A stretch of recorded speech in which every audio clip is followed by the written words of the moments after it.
Hello guys, welcome back to Karthika దీపం.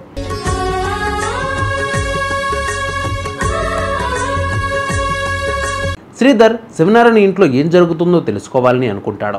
కుటుంబం మొత్తం కలిసిపోతే ఏదో ఒకటి చేసి మళ్ళీ ఆందోళన పుట్టించాలని అనుకుంటాడు. ఇక ఆ తర్వాత ఏం జరిగిందనేది ఆసక్తికరంగా మారింది. చెప్పు.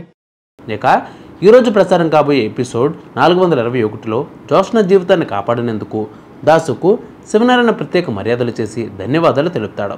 దాసు కూడా మంచివాడనని కోపాన్ని తగ్గించుకుంటాడు. ఇక అందరికీ ఉంటానని చెప్పి వెళ్ళిపోతాడు. మరోవైపు దాసు వెనకాలే దశరథ్ కూడా వెళ్తాడు.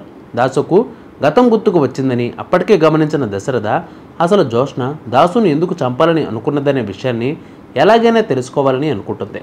దాసు నోటితోనే ఆ కారణం తెలియాలని భావిస్తాడు. ఇక వెంటనే దాసు వెనకాల వెళ్ళి నేరుగా అడుగుతాడు, నిన్ను ఆ రోజు నా కూతురు జోష్న ఎందుకు కొట్టిందిరా అని ప్రశ్నిస్తాడు. కానీ దాసు మాత్రం నన్ను ఎవరు కొట్టలేదన్నయ్యా అని బదిలిస్తాడు.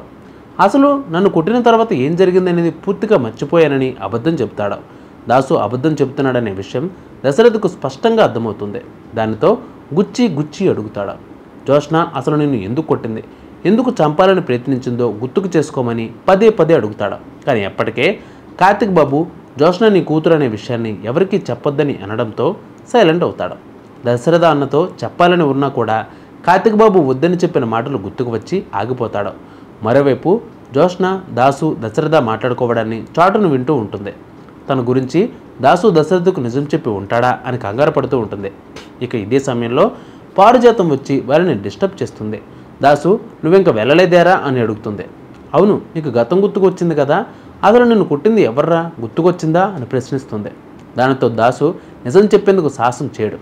నన్ను ఎవరు కొట్టలేదు, నాకు అసలు ఏం గుర్తుకు రాలేదని చెప్తాడు. దానితో దాసుకు ఇంకెప్పుడు గుర్తుకొస్తుందోనని తిరిగి ఇంట్లోకి వెళ్ళిపోతుంది. ఇక దశరథ దాసు విషయంలో అనుమానిస్తాడు. దాసు కావాలనే నిజం చెప్పడం లేదనే విషయం తనకు అర్థమవుతుందని మనసులో అనుకుంటాడు. ఇక ఈ విషయాన్ని మరో మార్గంలో తెలుసుకోవాలని నిర్ణయించుకుంటాడు. మరోవైపు దాసు నడుచుకుంటూ ఇంటికి వెళ్తూ ఉంటాడు. వెనకాలే జోష్న ఫాలో అవుతూ వస్తుంది. దారి మధ్యలో దాసును ఆపుతుంది.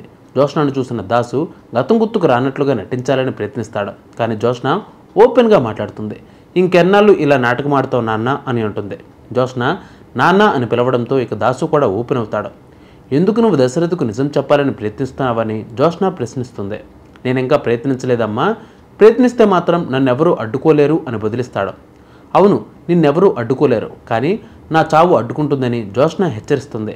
నీ తల్లి పారిజాతమే నన్ను చిన్నప్పుడు మార్చింది, ఆ విషయం నీకు కూడా తెలుసు, మరప్పుడు ఎందుకు నిజం చెప్పలేదని ప్రశ్నిస్తుంది.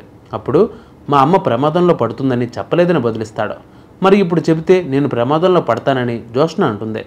నువ్వు ఎలాంటి చెడు ప్రయత్నాలు చేయనంత వరకు మౌనంగా ఉంటానని, దీపాకు ఆ ఇంటికి ఏదైనా హాని చేయాలని ప్రయత్నిస్తే మాత్రం మొత్తం బయట పెడతానని హెచ్చరిస్తాడు దాసు. దానితో జోష్న కంగారు పడుతుంది. ఇక ఏ తల్లిదండ్రులైనా పిల్లలను క్షమిస్తూనే వస్తారు, కానీ తల్లిదండ్రులనే చంపే పిల్లలను ఎప్పటికీ క్షమించరని చెబుతాడు దాస్. కానీ నేను నిన్ను క్షమించానని అంటాడు. నీ మీద ఉన్న ప్రేమతోనే నీచుడైన గౌతంతో పెళ్లి జరగకుండా సమయానికి వచ్చి అడ్డుకున్నానని చెబుతాడు.